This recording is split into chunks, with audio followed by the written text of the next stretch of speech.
1 million people dead. Another million gone to coffin ships inside 5 years. Ireland's population did not recover for a century and a half. Now here is what makes that number something other than a natural disaster.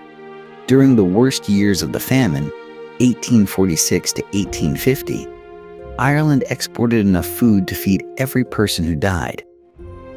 The grain, the cattle, the butter, it all left.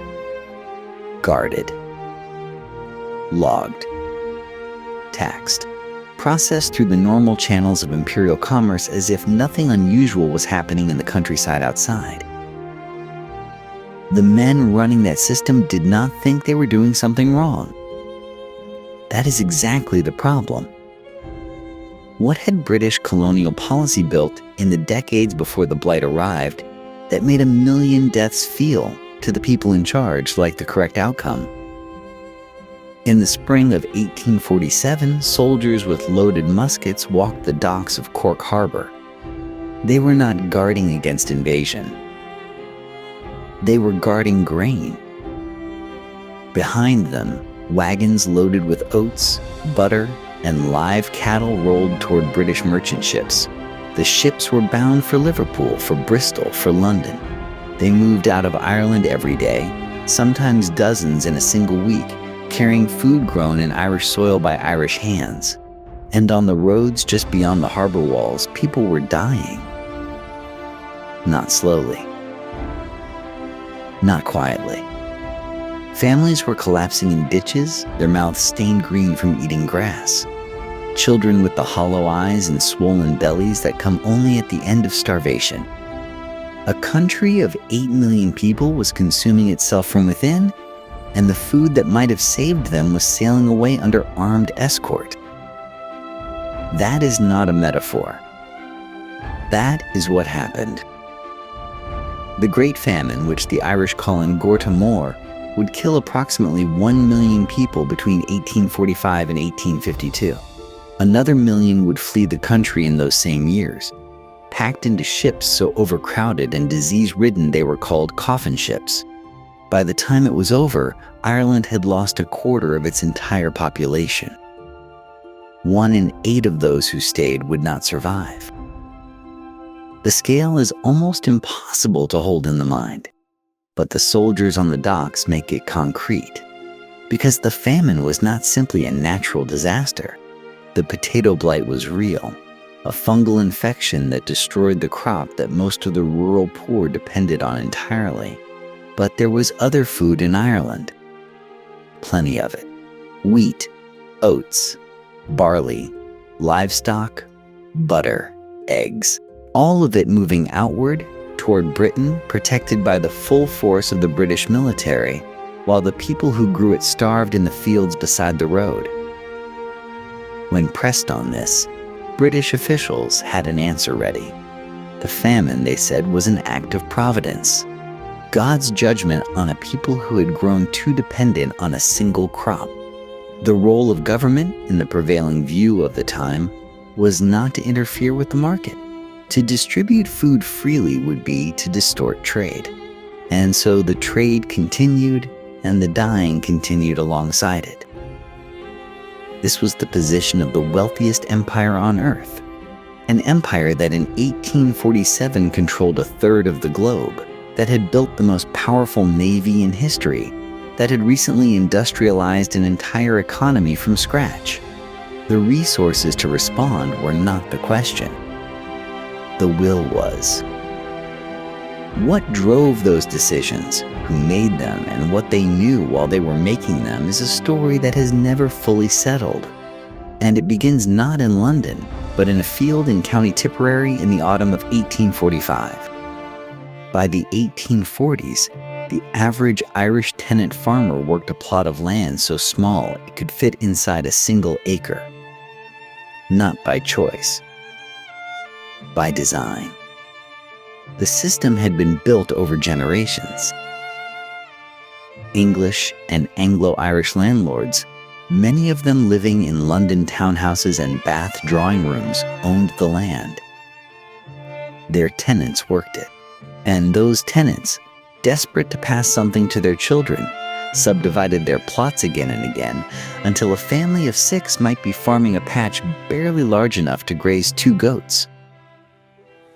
On land that size, only one crop made survival possible. A single acre of the Irish lumper potato could feed a family of 5 for 12 months. Nothing else came close. Wheat required more land, more equipment, more time between planting and eating.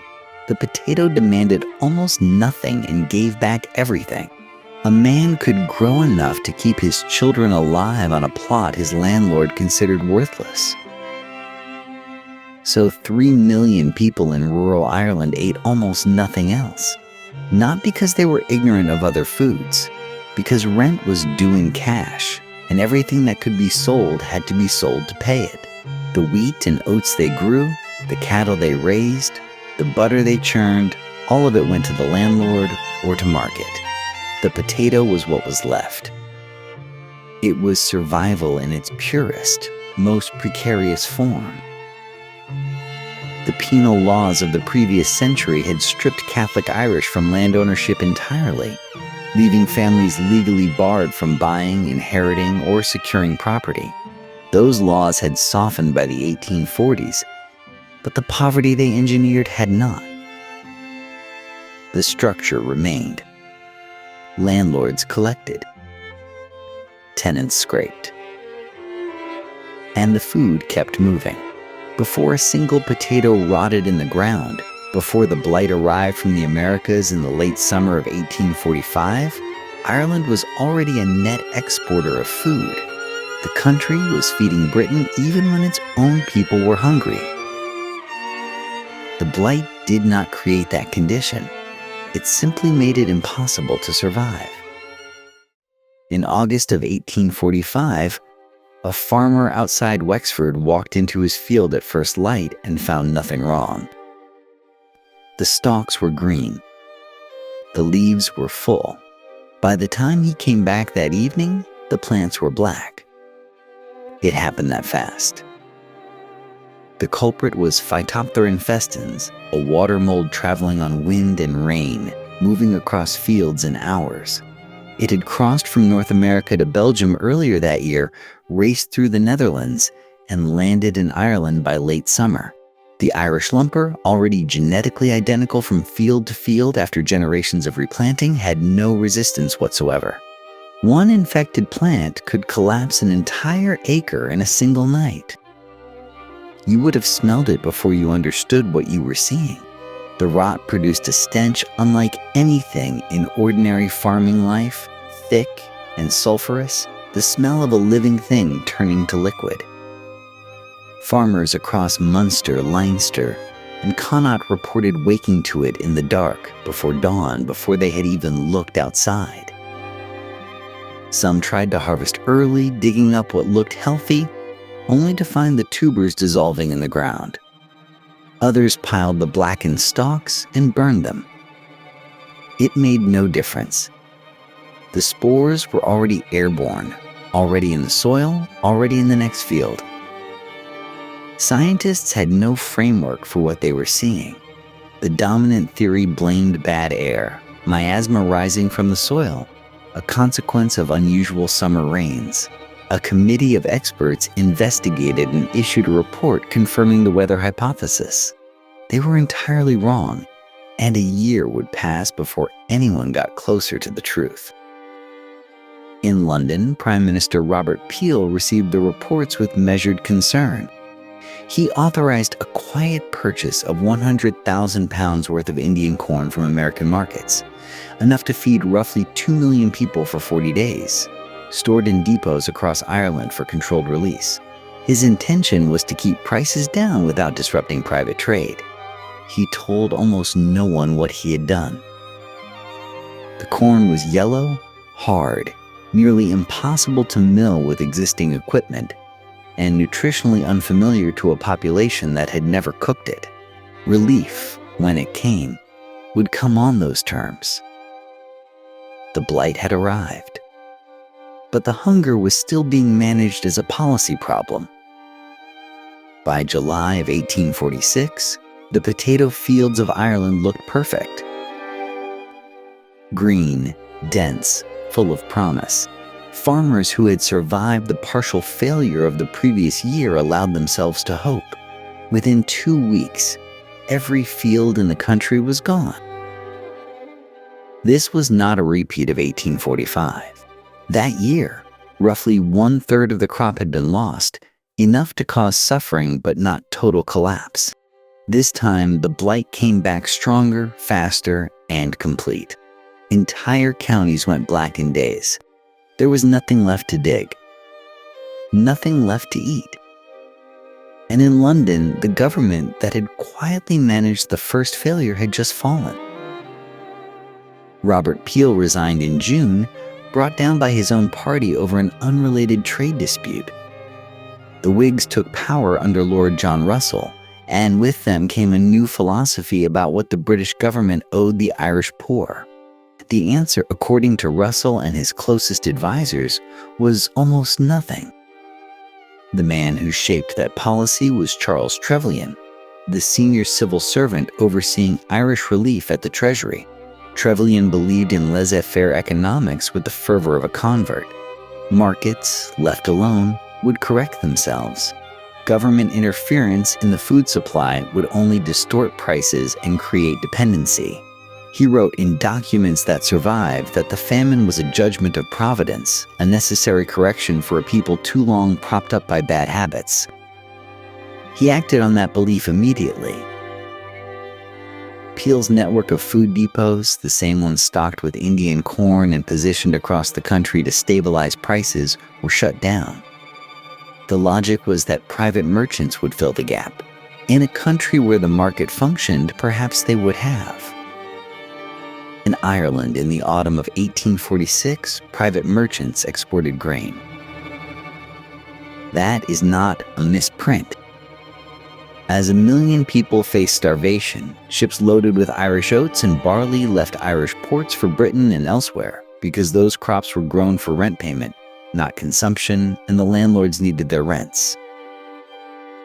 The people watching those ships from the docks had nothing to eat. The public works schemes Russell launched to replace Peel's food relief were coming.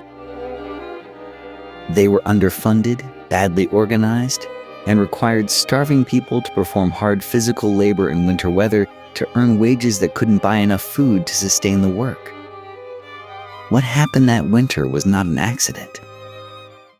The roads they built went nowhere. That was almost the point. Charles Trevelyan's public works program, launched in the autumn of 1846, put roughly 500,000 Irish people to work by December. Breaking stones, moving earth, constructing roads through empty bogs that connected nothing to nothing. The work was chosen specifically because it produced nothing useful. No food, no infrastructure that might benefit landlords or merchants in ways the government would later have to account for. Ideology masquerading as administration. The wages were set at 8 pence a day for a laborer. In a functioning economy, 8 pence might sustain a man. But across Connaught and Munster that winter, food prices had doubled and then doubled again. A stone of cornmeal cost more than a full day's wages. A man swinging a hammer in a frozen field could not earn enough to keep himself alive, let alone a wife and children waiting at home. And the wages arrived late. Weeks late. Sometimes not at all, because the paymaster hadn't come, because the paperwork was wrong, because the system designed in London had no mechanism for the reality of West Clare or County Mayo. Then the winter came. 1846 to 1847 was one of the coldest winters in living memory across the British Isles. In Ireland, it was catastrophic. Men who were already starving, already weakened by months of inadequate food, were required to labor outdoors in snow and freezing rain or lose their place on the works entirely. There was no sick leave. Miss a day, lose the wage.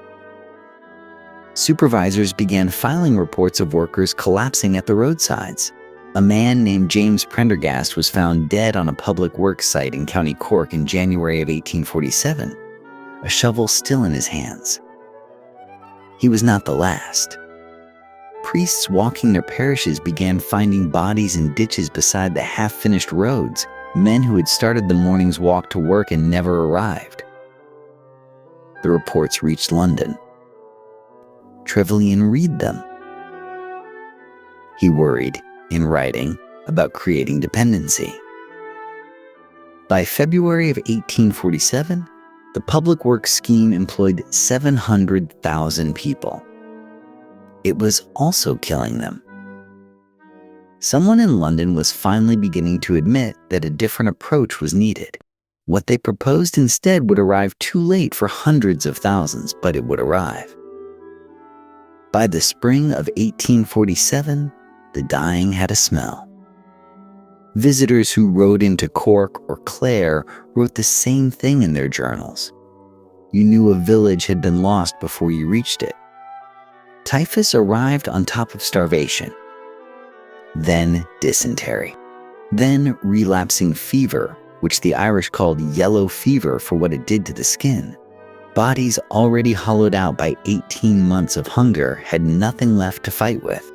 The diseases moved through cabins and townlands like fire through dry grass. A family would be sick on Monday. By Friday, there was no family. The roads out of Skibbereen in County Cork became the most reported corridor of death in all of Ireland. A Quaker named William Bennett rode through in February of 1847 and wrote what he saw with the precision of a man trying to make London understand. In one cabin, he found 6 people lying on the floor in a single bed of rotting straw, 4 of them already dead. The other 2 could not move. They did not ask for help. They were past asking. The soup kitchens opened in the summer of that year. At their peak, they fed 3 million people a day. 3 million. For a brief window, the dying slowed. Then, in September of 1847, the British government shut them down. The new harvest had come in. It was thin and unreliable in many regions, but London declared the emergency over. The soup kitchens were too expensive, the relief too extensive, the dependency too dangerous. Trevelyan had written in June that the matter is finally passing from our hands.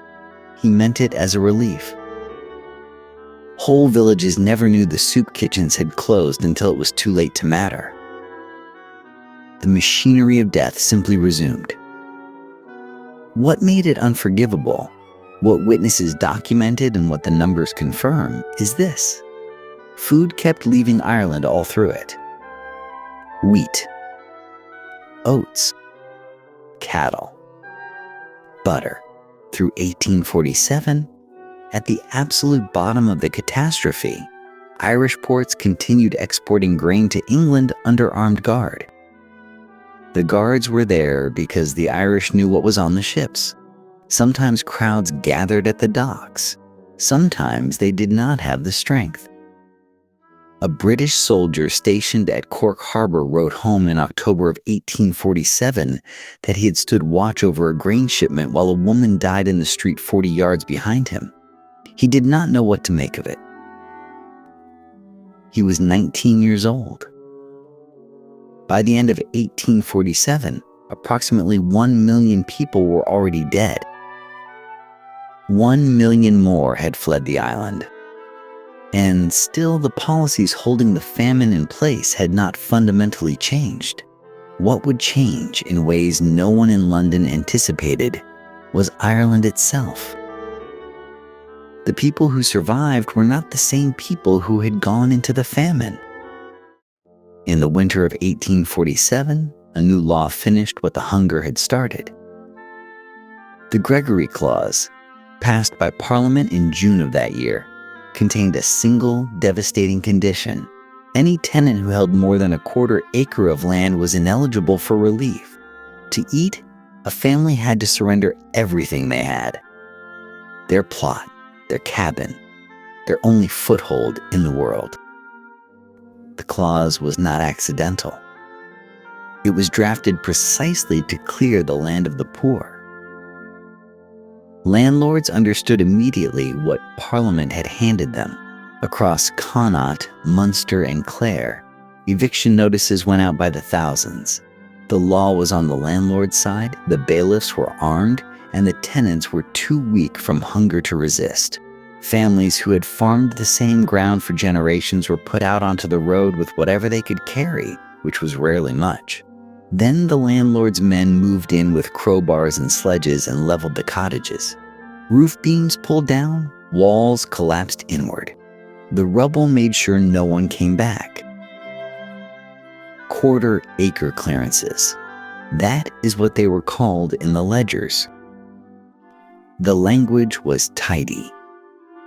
The reality was families lying in ditches in January with no roof and no food and nowhere to go because the workhouse, if there was one nearby, was already packed beyond capacity and itself running out of money. The cost of the dying had been shifted by Parliament onto local Irish poor law unions, many of which were already bankrupt. The unions that administered the poorest, most devastated districts. Places like Kilrush and Skull had no tax base left. Their ratepayers were dead or fled. They could not fund the relief the law demanded they provide. They collapsed. And when they collapsed, the people in their districts had nothing. Between 1847 and 1850, an estimated 500,000 people were formally evicted in Ireland. The true number, counting those pushed out without legal proceedings, was almost certainly higher. Some landlords genuinely believed they were modernizing. Some simply wanted grazing land where people had been. The distinction mattered little to a family in a ditch in February. What no one had yet calculated was how many of those families, given no other choice, would board ships, and what those ships would cost them. In the spring of 1847, 1 million people were trying to leave Ireland at the same time. They sold what remained: a coat, a cooking pot, a pair of shoes. Some paid their own passage. Many had it paid by landlords who calculated it was cheaper to ship a tenant to Canada than to support them through another year of famine. Either way, they were going. Staying meant dying on ground that no longer wanted them. The ships they boarded were not built for passengers. They were timber ships, cargo vessels, converted in the cheapest way possible, fitted with wooden berths stacked too deep in the dark below deck. A berth was 6 feet by 18 inches. Families of 5 slept in that space. Ventilation was a hatch. Sanitation was a bucket. Typhus was already on the docks before the ships left Cork. The crossings took 5 to 8 weeks. In those weeks, with hundreds of people packed into lightless holds, disease moved through the lower decks like fire through dry grass. Passengers who boarded sick infected those who boarded healthy. The dead were sometimes left among the living for days. By the time some ships reached the St. Lawrence River, a quarter of their passengers were gone. Word spread fast enough that the ships earned their name. Coffin ships. Not a metaphor. A descriptor. Grosse Isle, the quarantine station 48 miles downstream from Quebec, was supposed to be the checkpoint that protected Canada from what the ships were carrying. In the summer of 1847, it failed completely. At the peak, 89 ships sat anchored in the river, waiting for inspection. Passengers were dying on deck while they waited. The sheds on shore held 1,000 people and were holding 10,000. The medical staff were overwhelmed within weeks. Doctors died. Priests died. Volunteers died. More than 5,000 people are buried at Grosse Isle. The exact number is not known because not everyone who died there was recorded. Those who survived landed in Quebec, New York, Boston, Liverpool, with nothing but the clothes they crossed in cities that did not want them, carrying disease that followed them into the slums. Ireland's population, 8 million in 1845, would fall to 6 million by 1851. Famine, death, and this desperate scatter across the Atlantic had cut the country by a quarter. The ships kept sailing for years, but the families who crossed on them would never reassemble. That loss, the permanent fracturing, had only just begun to register, and what it would do to Ireland's future was a question no one had fully asked yet. By 1852, roughly 1 million people were dead. Not missing. Not displaced. Dead in ditches and workhouses and fields, on the roads between one empty village and the next. And Charles Trevelyan, the man who had controlled Britain's famine relief from his desk in London, had already been knighted for his service. He was unapologetic. He said it plainly in print that the famine had been an act of God, a judgment on a people who had grown dependent and idle. The suffering, in his framing, was also the cure. He believed it. He wrote it. And the British government, by and large, agreed with him enough to give him a medal. Meanwhile, the food kept moving. Corn, oats, livestock, butter, all of it crossing the Irish Sea under armed guard while the people who grew it starved in view of the ports. This was not a secret at the time. It was policy. The question that follows that fact has never been fully settled. Was it genocide? Was it criminal negligence on a civilizational scale? Irish nationalists, then and now, have called it extermination by policy. British historians have more often reached for words like failure, mismanagement, ideology gone wrong. The debate has outlasted everyone who lived through it. What is not debated is what the famine did to Ireland afterward. It broke the country open. The population that had been 8 million never recovered. Emigration continued for generations. The Irish diaspora seeded itself through America, Australia, Canada, and Britain, and it carried the grievance with it. The Fenian movement rose from famine's wreckage. The demand for Irish independence sharpened into something that would not be talked away. Ireland's relationship with Britain had been tense before 1845. After it, something colder set in. Not just anger. Proof. The famine had shown, in the starkest possible terms, what British rule was capable of choosing when the choice was difficult. That proof did not fade. It was carried across oceans, handed down through generations, and it is still there now in the counting.